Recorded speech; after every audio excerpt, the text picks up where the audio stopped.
Hello everybody, welcome back to the channel on a happy whatever day this is. This is the last part of the nursery rhyme series, so here goes. Dr. Foster went to Gloucester to cure all her patients of pain. With a bag of syringes she'll end all their whinges and not have to visit again. For she likes doing good and knows that she could be a healer of sickness and ills. But to kill them's much faster than applying a plaster, and then she'll take care of their wills. For Dr. Foster isn't from Gloucester, nor is she a doctor on call. Her name's Mary Ann, from the banks of the Bann, she's the best little forger of all. Her skill with a quill's what gives her a thrill, her artistry knowing no bounds. She'll edit a name and replace the same with her own for thousands of pounds.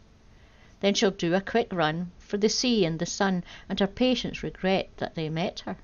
As they died in their beds, one thought entered their heads: an apple a day was much better. Jack be nimble, Jack be quick, pass me over the candlestick.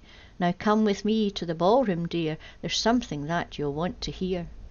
I know that you have been untrue, I don't expect much else of you, and so my darling let this sink in, I know all about your little fling. And now I swing this candlestick to bring it down on a head so thick you had no clue I'd up the money to be paid out on your death, honey. All that's left is to mask the deed, so the police will never need to investigate this as a crime, as I don't fancy doing time. I shan't fret too much, nor hide away, for no detectives worth their pay will miss the clues I leave around, to make them think you fell to ground. From the ladder that you used to change a light bulb that had fused, and no detective could be so thick as to believe a candlestick. In the ballroom laid you low, for that's not how real murders go, so I shan't fear the copper's knock. I'm the grieving widow of Jack Peacock. Mary, Mary, quite contrary, what's in your garden that grows? That's coca, that's poppy, some cannabis too, not forgetting the mushrooms just here, all watered and tended by little o' me. Pray tell, why are you asking, my dear? I just want to be certain I get all the plants, their names and their species just so, for the judge and the jury will need all the facts when you appear down at the bowl. Oh, am I going on a trip? That's nice, for I rarely get out. Yes, a trip is quite fitting for what you'll be on, and I think you'll be gone round about a straight 7 years, perhaps a few less, depends if the judge feels benign. Oh, don't be silly, he won't lock me up, the judge is a nephew of mine. When he was little I taught him to grow his own plants for personal use. He'll hear the case and he'll hear me fine, I'm sure, but then he will let me go loose. I'll not spend a day in Old Holloway, I'm too well connected for that.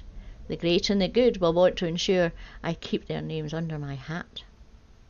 Oh, don't look too glum, you were not to know when you eagerly slapped me in cuffs.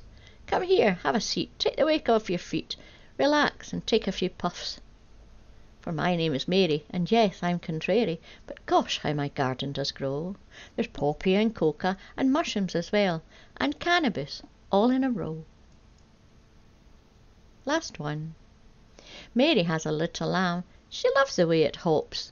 She takes it to the shed today, to make it into chops. The end. Don't forget to like and subscribe, and press the wee bell notification. And a huge big thank you to all my subscribers, patrons and members. See you next week. Bye bye.